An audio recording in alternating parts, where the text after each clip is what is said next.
भगवान चित्रगुप्त के ये 12 पुत्र हैं। पृथ्वी लोक पर बसे। इनके नाम चारु, सुचारु, चित्र, मतिमान, हिमवान, चित्रचारु, अरुण, अतीन्द्रिय, भानु, विभानु, विश्वभानु और वीर्यवान हैं। यही सब है।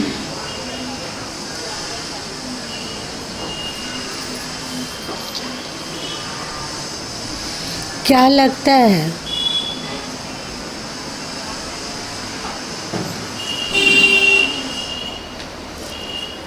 कुछ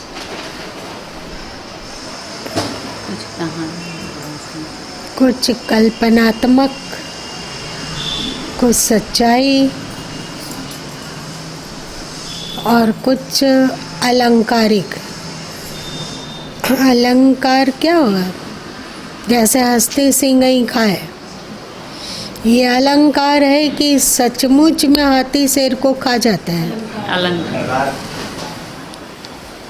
वैसे ये यमराज की उत्पत्ति, शनि की उत्पत्ति, गणपति जी की उत्पत्ति अथवा चित्रगुप्त की उत्पत्ति अथवा इसी तरह और जो पौराणिक कथा है उसमें इतिहास नहीं, अलंकार है। इतिहास और अलंकार दोनों में क्या भेद हो सकता है?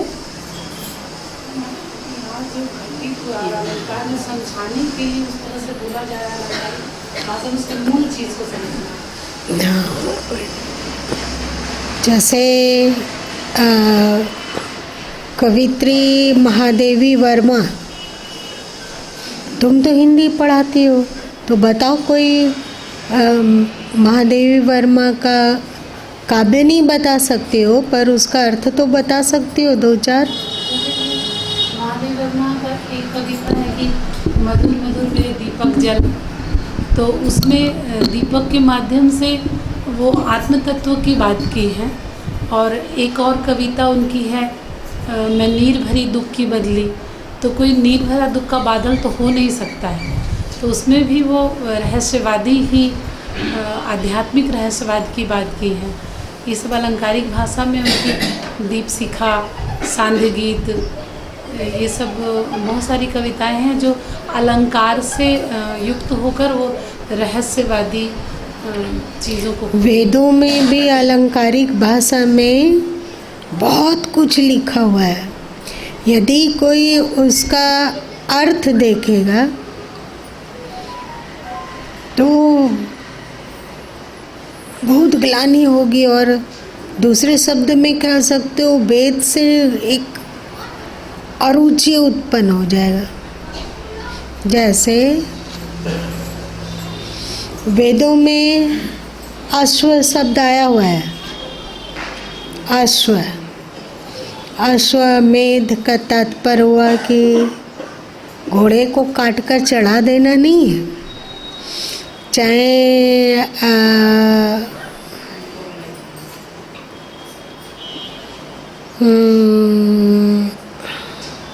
जैसे अमुक ऋषि पत्नी ने अश्व के साथ समागम किया, उससे उन्हें 3 पुत्रों की प्राप्ति हुई। तो देखने में कितना घिनौना लगा, लेकिन अश्व का तात्पर्य होता है शक्ति, ताकत। बोलते हो ना अश्व शक्ति, हॉर्स पावर। तो हॉर्स पावर का तात्पर्य होता है ताकत, शक्ति। तो अमुक ऋषि पत्नी ने शक्ति का अर्जन किया, अपने मानसिक शक्ति को बढ़ाया, शारीरिक शक्ति को बढ़ाया, बौद्धिक शक्ति को बढ़ाया, आत्मिक शक्ति को बढ़ाया।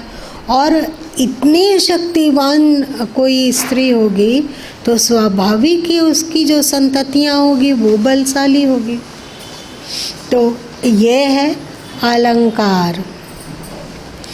जैसे बतलाया गया कि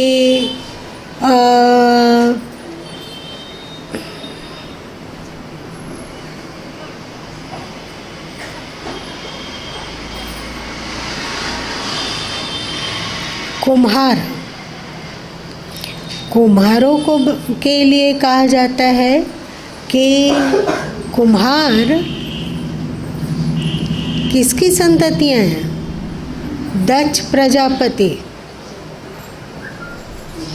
दक्ष प्रजापति, इसलिए कुम्हार अपने आप को प्रजापति बोलते हैं ना। हाँ भाई, हम लोग तो प्रजापति हैं। प्रजापति उस समय दक्ष को इसलिए पदवी मिली थी क्योंकि वे प्रजा के पालक थे। लेकिन प्रजापति का अर्थ अभी फिलहाल ये समझा जाता है कि जो निर्माण करे वो प्रजापति। तो कुम्हार भाई लोग निर्माण करते हैं ना, घड़ा, बर्तन, मिट्टी के खिलौने और कुछ, तो वे प्रजापति कहला गए। फिर उसी तरह से वर्णन आता है कि जो वर्मा हैं, विश्वकर्मा हैं, तो वे अपने आप को विश्वकर्मा की संततियां मानते हैं ना, कि हम विश्वकर्मा के वंशज हैं। कायस्थ मानते हैं कि वे चित्रगुप्त के वंशज हैं। जो कश्यप गोत्र के हैं वे मानते हैं कि वे कश्यप के वंशज हैं। कोई अगस्त ऋषि के गोत्र वाले हैं, वे मानते हैं कि वे अगस्त ऋषि के वंशज हैं। लेकिन मूल में जाने पर लगता है कि ये सब की उत्पत्ति यदि ब्रह्मा जी से हुई, माना गया ना, अभी इसमें पढ़े ना कि ब्रह्मा जी के इतने पुत्र हुए, उन्हें अलग अलग विभाग दिया गया, तो विभाग को पाकर वे लोग एक सर्वसमर्थ लेखनी शक्ति के धनी की याचना किए। यमराज अभी पढ़े ना तुम, तो फिर ब्रह्मा जी से चित्रगुप्त की उत्पत्ति हुई। तो कुल सबके मूल पुरुष फिर ब्रह्मा जी रहते हैं। ये ब्रह्मा जी कौन है पता नहीं। ये आदमी रहे या फिर ईश्वर की संकल्प शक्ति थी, ये तो नहीं पता, पर कुल मिला के सभी ब्राह्मण ही हुए। ब्रह्मा जी से उत्पन्न होने के कारण सभी मूल रूप से ब्राह्मण हुए। और एक बात है कि चित्रगुप्त ये थोड़ा सा अपभ्रंश हुआ, इसमें है चित्तगुप्त, जो आपके चित्त में गुप्त रूप से निवास करता है।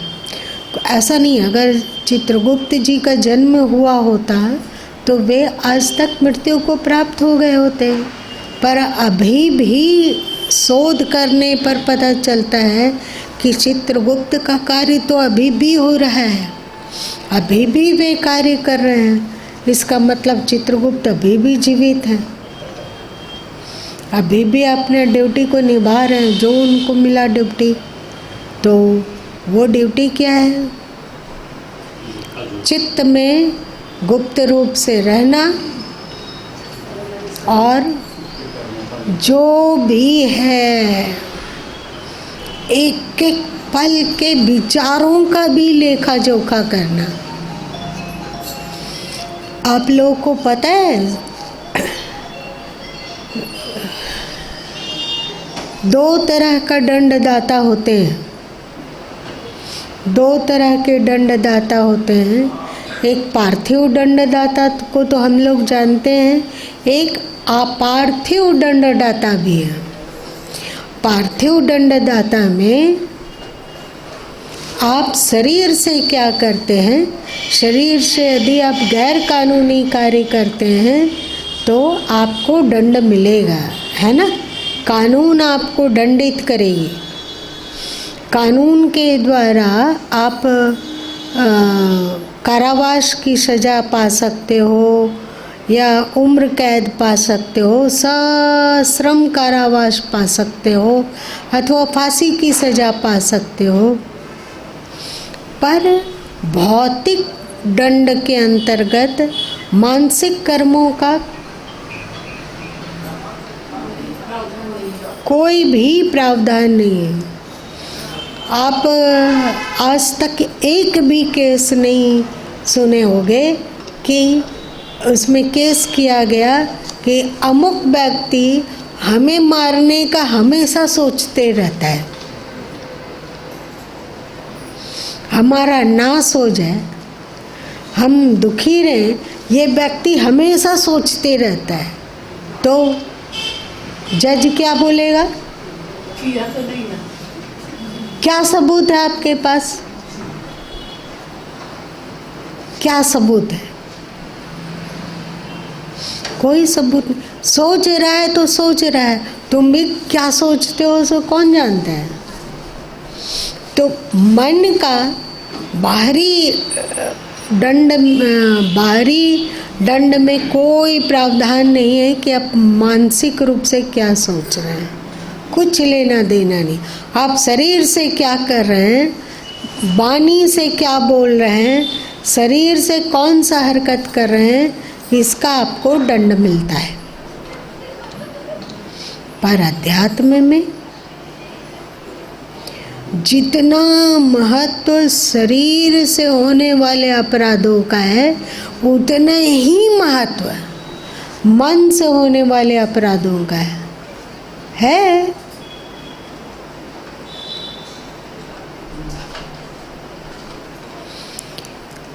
आप किसी की हत्या करना चाहते थे, हत्या किए नहीं है, पर चाहते हैं। जब जब अगला व्यक्ति दिखता है तो मन करता है कि जान मार दे।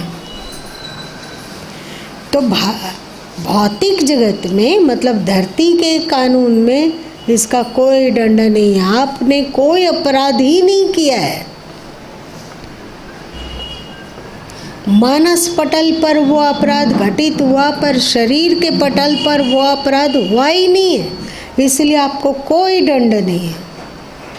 पर अध्यात्म में, धर्म में आप मन से भी यदि अपराध करते हैं तो उसका भी लेखा जोखा होगा, उसका भी आपको दंड अथवा पुरस्कार मिलेगा। ये लेखा जोखा कौन कर रहा होगा बाबा?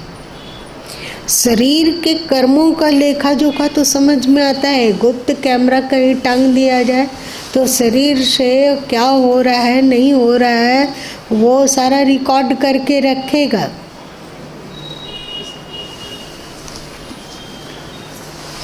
पर मन से कौन सा अपराध हो रहा है, इसका लेखा जोखा कौन करेगा? बाहर का कैमरा तो उसको रिकॉर्ड भी नहीं कर सकता है। तो परमात्मा की वह शक्ति जो हर प्राणी के भीतर रहकर उसके मानसिक लेखा जोखा को भी रखे, उसका सारा सबूत जुटा के रखे कि ये व्यक्ति, शरीर से तो बाद में कोई कर्म होता है, पहले तो मन से ही होता है। तो मन से ये व्यक्ति ऐसा ऐसा अपराध कर रहा था, ऐसा ऐसा सोचा है, ऐसा विचार है, तो उसके अनुसार भी आप दंड के भागी होंगे कि पुरस्कार के पात्र होंगे, इसका निर्णय होगा निर्णय। और एक बात अभी आपने सुना कि मृत्यु के समय में जब व्यक्ति अब शरीर से निकलने वाला है और बाहर से मूर्छित हो चुका है, बाहर से उसे कोई होश नहीं है कि कहाँ क्या है, नहीं है, कोई होश नहीं है। पर उस मूर्छावस्था में हम लोगों ने आज तक, मतलब मृत्यु पर्यंत तक क्या बोला, क्या सोचा, क्या किया, सब सिलसिलावार घूमता है। तो किसी की मृत्यु बहुत कष्टदायी हो जाती है और किसी की मृत्यु थोड़ा आसान होती है। किसी की मृत्यु कष्टदायी क्यों हो जाएगी? सोचो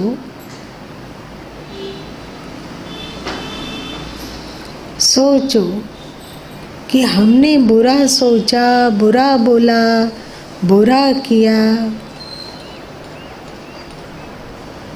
परमात्मा की ये सुखदायी सृष्टि में हमने सुख का प्रसारण नहीं किया, प्रत्युत दुख को ही जन्म दिया। अपने बोल के द्वारा, व्यवहार के द्वारा, आचरण के द्वारा, सोच के द्वारा, तो वो सब कुछ चित्र रूप से सुरक्षित है। जो शक्ति ये कार्य कर रही है उसे चित्रगुप्त ही कहते हैं। वो चित्रगुप्त ईश्वर से कोई अलग सत्ता नहीं है। सही? यह अलग सत्ता है। ऐसा नहीं है कि हम लोगों के भीतर जो चित्रगुप्त का निवास होता है उसके हाथ में एक तलवार है और एक हाथ में लेखनी है। ऐसा नहीं है। वो कोई आकार नहीं है, वो एक ईश्वर का नृत्य है। ऐसा ऑटोमेटिक कार्य किया हुआ है ना ईश्वर का, अलग अलग कार्यों के लिए अलग अलग तरह की क्षमता, और उन सब क्षमताओं का क्रीड़ा स्थल हम लोगों का शरीर ही है। यदि हम लोग बुरा ही सोचे, बुरा ही बोले, बुरा ही किए, तो मृत्यु के समय सब कुछ जब दिमाग में घूमने लगता है कि और एहसास हो जाता है कि अब पल दो पल में ही इसे छोड़ना है। पल दो पल का समय अंदर जो मृत्युन्मुख व्यक्ति होता है उसे इसका एहसास हो जाता है कि अब वो जाने वाला है, अब वो निकलने वाला है शरीर से। ये भी बात है कि इसे वो व्यक्त नहीं कर पा रहा है क्योंकि वाणी रुक गई है, वाणी रुग्ध हो गई है, आंखें बंद है, बाहर से लगता है कि भारी मूर्छा है, पर अंदर ही अंदर सब कुछ चल रहा है। क्या हुआ, क्या किया, जब से होश संभाला गया, मतलब लगभग 7-8 साल से, 5-6 साल, 7 साल, उस समय से क्या अच्छा हुआ और क्या बुरा हुआ, सब चित्र घूम रहा है। तो यदि हम अश्रेष्ठ संस्कार बटोरे तो कैसा लगेगा अंतिम में?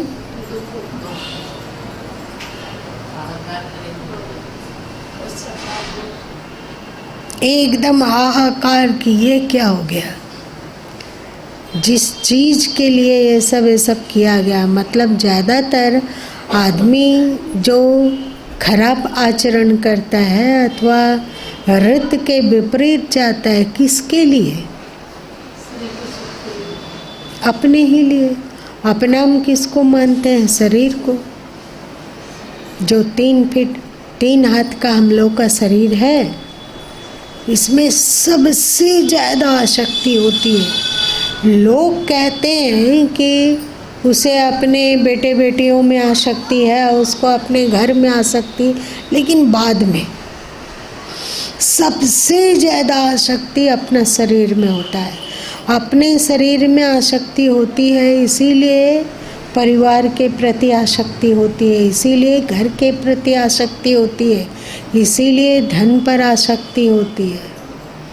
आसक्तियों का जमघट लग जाता है। सबका मूल कारण देह की आसक्ति है, और अब वो देह से निकलना है, उस देह से निकलना है। बस पल दो पल 4 पल पलक झपकने इतना समय है। हाँ, जिस शरीर के लिए हम अपना इतना बर्बादी मोल ले लिए, इतने कुसंस्कारों को कमाए, उस शरीर से अब हमेशा के लिए निकल जाना है। पर जो बर्बादी अर्जित कर लिए, जो संस्कार अर्जित कर लिए, वो कहाँ जाएगा? तो सोचो कैसा दर्द होता होगा। घर, मकान, परिवार तो बाद में पराया होगा, सबसे पहले अपना देह ही पराया हो जाता है। तो जो बीजक में कहा गया है कि जब यम आई हैं बांधी चलई हैं नयन बरी बरी रोआ, जब मृत्यु आई और हमें बांध कर यहाँ से घसीट कर ले जाने लगी। बांधना मतलब क्या? बांधना मतलब तो नहीं दिखता है कि कोई रस्सी लेके आया है, जबरन निकाल लेना। इच्छा नहीं है, जाने का मन नहीं करता है। ये इतना प्यारा शरीर और इस शरीर से संबंधित इतने परिवार के लोग जिसे हम अपना माने, अपना बोले, इस शरीर का अर्जन किया हुआ घर, इस शरीर के द्वारा कमाया हुआ धन, अब सदा के लिए इसको बाय बाय कर रहे हैं। कैसा लगता होगा सोचो।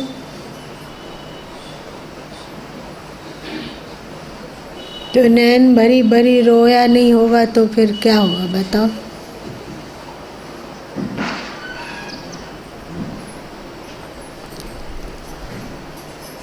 अंदर में कोई तो क्षमता है कि हमारे विचार, बोल, व्यवहार सबको वो संग्रहित करता रहा, तभी ना अंतिम में सब दिमाग में घूमता है कि अमुक समय हमने वो किया, अमुक समय हमने वो किया, अमुक समय हमने वो किया, हमने वो किया, हमने वो किया, हमने वो किया, सब दिमाग में घूम रहा है। तो इसका दुख मरने वाले व्यक्ति को होगा कि उसको देखने वाले व्यक्ति को होगा?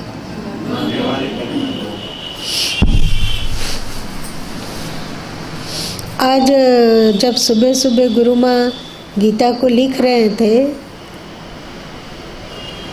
तो 16वें अध्याय में एक श्लोक है कि काम, क्रोध और लोभ ये नरक के मूल हैं, मतलब नरक के द्वार है। इसलिए ऐसा जानकर इसका त्याग करना चाहिए। हम लोग सोचते हैं कि हम क्रोध कर रहे हैं तो अगले को तो हम मज़ा चखा दिए। कहते हैं ना कि जो हमारा अपराधी था, हम क्रोध करके इस तरह से चिल्लाए, इस तरह कठोर होके बोले कि अगले का तो हवास गुम हो गया। जितना सुनाना था सुना दिए, जितना वो हमें सताया ना, हम भी उसको बढ़िया से सता दिए। यदि वो ईंट फेंका हम पर तो हम उस पर पत्थर फेंके। लगता है कि हम विजयी इंसान हैं, पर ये संस्कार कहाँ अंकित हुआ?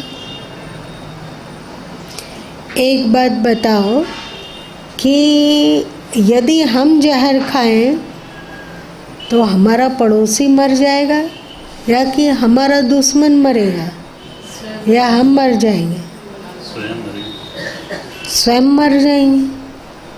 हमारे जहर खाने से दूसरा कैसे मर जाएगा? मरेगा। पड़ोसी भी नहीं, कुछ नहीं होगा, घायल भी नहीं होगा, मूर्छित तक नहीं होगा। होता है कि बहुत सारे लोग दूसरों के कारण जहर खा लेते हैं। तो अरे भाई, तुम जहर खाए तो तुम मर जाओगे, जिसके कारण खा रहे हो वो तो नहीं मरने वाला है। तो वैसे ही हमने काम, क्रोध और लोभ रूपी जहर का पान किया तो हम अशांत होंगे, हम दुखी होंगे कि दूसरा होगा। बहुत बार होता है कि किसी किसी को गुस्सा करने की आदत हो जाती है और वो चिल्ला रहा है, गुस्सा कर रहा है, तो अगला बोलता है कि आप फर्क नहीं पड़ता है, पहले पड़ता था।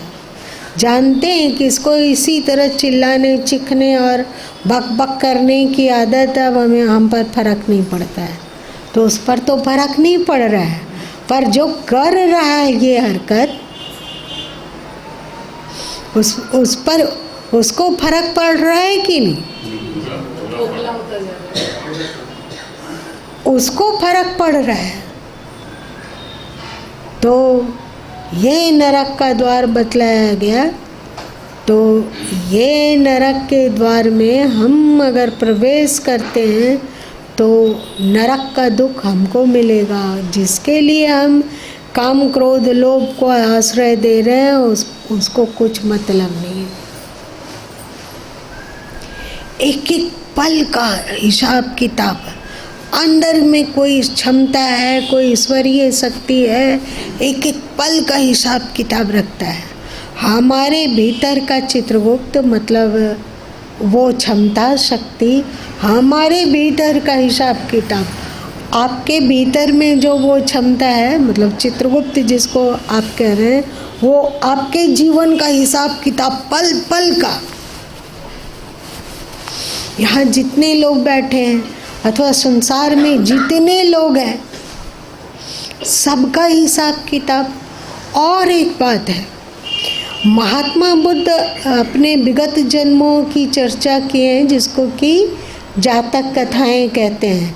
लगभग अपने 300 जन्मों का लेखा जोखा वो प्रस्तुत किए कि मैं अमुक जन्म में वो था, एक जन्म में साहूकार बना, एक जन्म में मेरा घोड़े में हुआ था, एक जन्म में खरगोश बना था, सबकी कहानी। और एक मज़े की बात है, वे जो 300 जन्म की घटना लिखते हैं तो सब में, हर में, चाहे वे पशु बन के जन्म लिए, चाहे पक्षी बन के आकाश में उड़े हों, चाहे मनुष्य बने, गृहस्थ बने, साधु बने, चाहे कोई राजा बने, चाहे कोई साहूकार बने, चाहे नौकर चाकर बने, जो बने, हर जन्म में उनका धीरे धीरे धीरे अपने संस्कारों का प्रक्षालन की क्रिया चलती रही।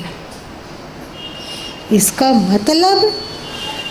मतलब ये है कि जब घोड़ा बना गया, जब खरगोश बना गया, अथवा जब कोई पक्षी बना गया, अथवा कोई पशु बना गया, अथवा अमीर अथवा गरीब बना गया, उस समय का भी लेखा जोखा अंकित है।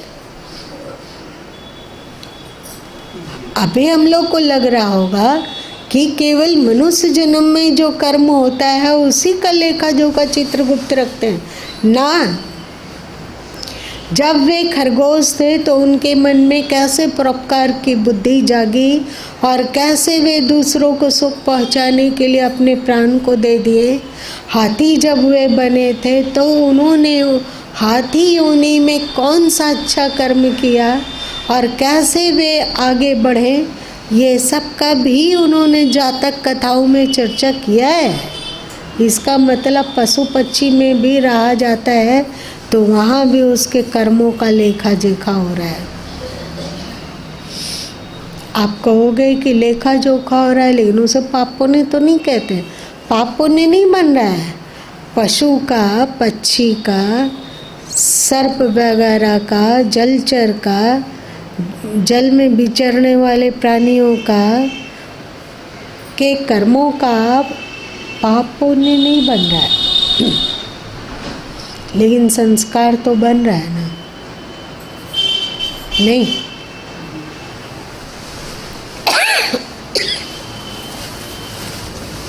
संस्कार बन रहा है और उन संस्कारों का भी लेखा जोखा हो रहा है।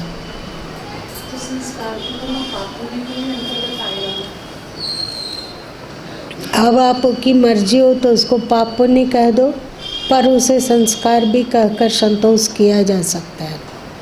उसका कोई दंड नहीं मिलेगा। जैसे कोई खरगोश बना और दूसरे का जानबूझकर चिढ़ कर किसी को मार डाला। महादेवी वर्मा का एक कहानी तुम लोग मेरा परिवार दुर्मुख एक खरगोश की कहानी याद आई? का नाम गिल्लू। नहीं, उसका नाम दुर्मुख था। तुम लोग खोज लेना, हिंदी के टीचर हो। तो वो बड़ा ही उग्र और क्रोधी था, किसी को अपने पास तक नहीं फटकने देता था। कैसे दूसरे खरगोशों को तंग करता था और परेशान करता था, वो सारी हिस्ट्री लिखी है महादेवी वर्मा, तो बहुत अच्छा लगता है। तो वहाँ पर वो जो दुर्मुखता दुष्टता कर रहा है उसका पाप नहीं है, पर ये दुष्टता का संस्कार पहले जन्म से ही इस खरगोश में आया और यहाँ पर भी इसकी इतनी पुनरावृत्ति हुई कि फिर जहाँ जाएगा वो दुर्मुख का मतलब क्या होता है?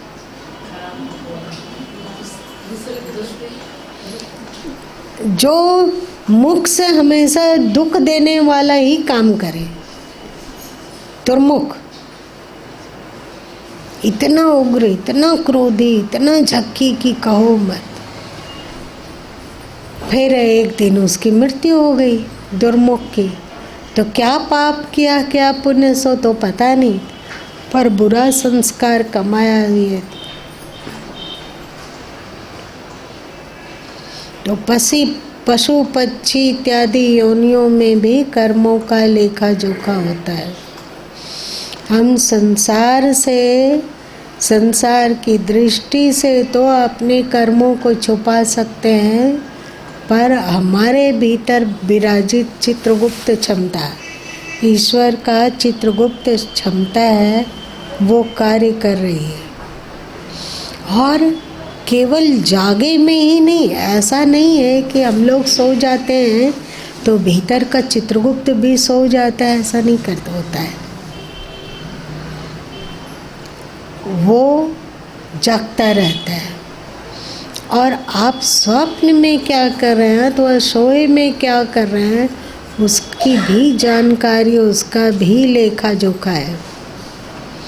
और एक बात, आपको लगता होगा कि जब आप 1 साल के होंगे अथवा 6 महीने के होंगे, उस समय कोई चित्रगुप्त नहीं रहता होगा। रहता होगा, उस समय की बातें तो हम लोग को याद नहीं है।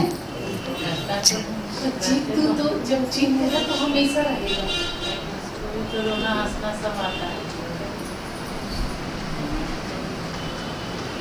एक बात और है, मजे की बात। अभी उसको तो हम लोग विस्मृत कर गए कि हम लोग 6 महीने के थे, 1 साल के थे तो क्या होता था, वो सब विस्मृत कर गए हैं। पर यदि सम्मोहन के द्वारा, सम्मोहन एक क्रिया है ना, तो यदि सम्मोहन के द्वारा उस स्थिति को जागृत किया जा सके तो हम लोग बोलना शुरू कर देंगे कि जब 1 साल के थे तो क्या था, कैसा लगा, क्या हुआ, वो सब बोलने लग जाएंगे। मतलब वो भी चित्रांकन है।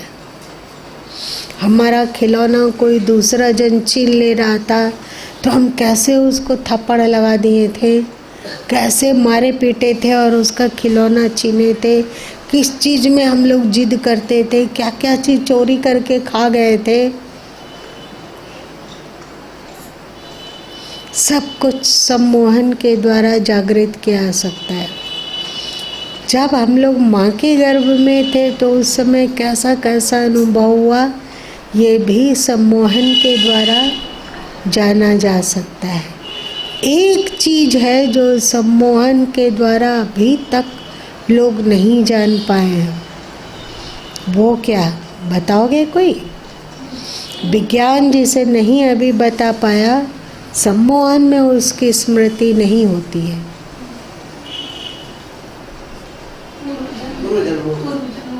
पूर्व जन्म का हो जाता है। इसके पहले जन्म में हम कहाँ थे, किस जाति में थे, इसी को ना जाति स्मर कहा गया। किस शरीर में थे, स्त्री थे कि पुरुष थे, सुखी थे कि दुखी थे, अमीर थे कि गरीब थे, सब कुछ जानकारी मिल जाता है।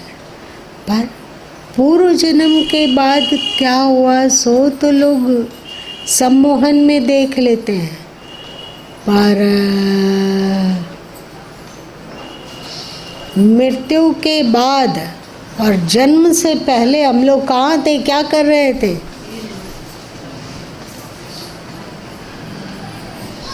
मृत्यु के बाद और जन्म से पूर्व हम कहाँ थे, हमारा चेहरा कैसा था?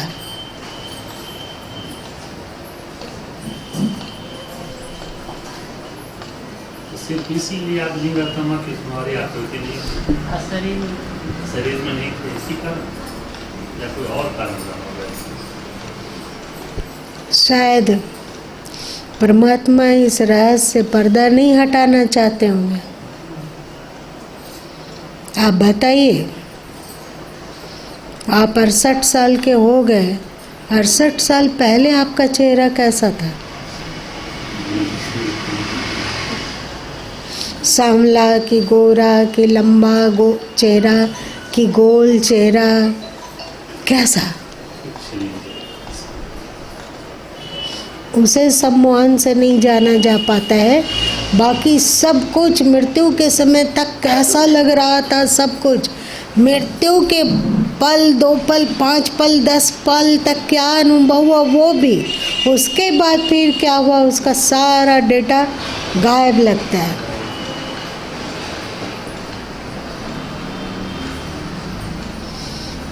इसीलिए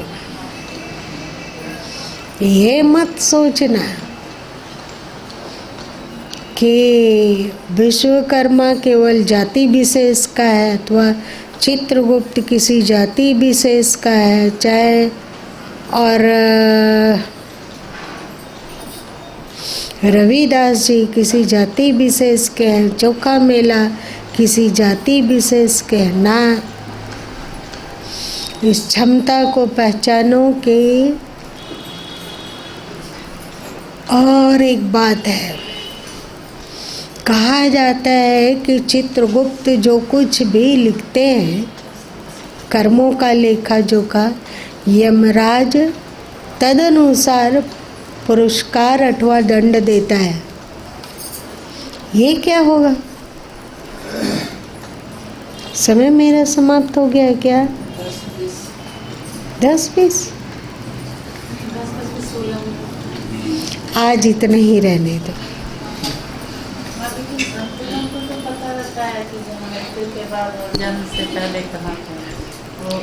उनको पूर्व जन्म की बात याद है, पर बीच काल में कहाँ थे और किस स्थिति थे में थे, इसको एकदम दुर्लभ घटना है।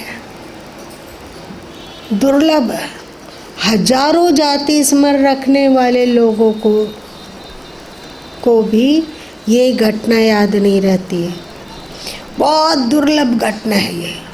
जीवात्मा स्थूल शरीर में यही स्मरण में आता है, शरीर से परे नहीं। शरीर से पहले भी बोले ना कि ये दुर्लभ घटना है कि जब इस शरीर में नहीं आए थे तो वे कहाँ थे, जब उनके पास कोई शरीर नहीं था तो वे कैसे थे, उनका चेहरा क्या था, अथवा क्या वे स्त्री थे या पुरुष थे। ये सब हम लोग यदि जाति स्मर को उपलब्ध हो सके तो ये सब जो पगलपना है ना कि मैं स्त्री, मैं पुरुष, मैं इस जाति का, मैं उस जाति का, मैं गोरा, मैं काला, मैं लंबा, मैं नाटा, ये सब भ्रम टूट कर समाप्त हो जाएगा। इसलिए भाई लोग को इस बात को याद रखना कि चित्रगुप्त को मामूली में मत ले लेना। वो जासूस आपके दिलों में बैठा हुआ है, लेखा जोखा कर रहा है। ऐसा कोई उसको अवसर नहीं देना जो तुम्हारे दुख का कारण बन जाए अथवा दंड का कारण बने। उसके लेखनी में हमेशा हम अव्वल दर्जे के श्रेष्ठ रहें, इसका उपाय करना।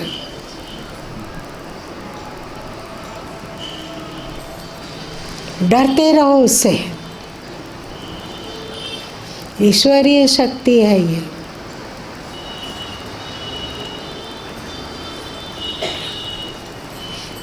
मेरी बात तुम लोग समझे बच्चे?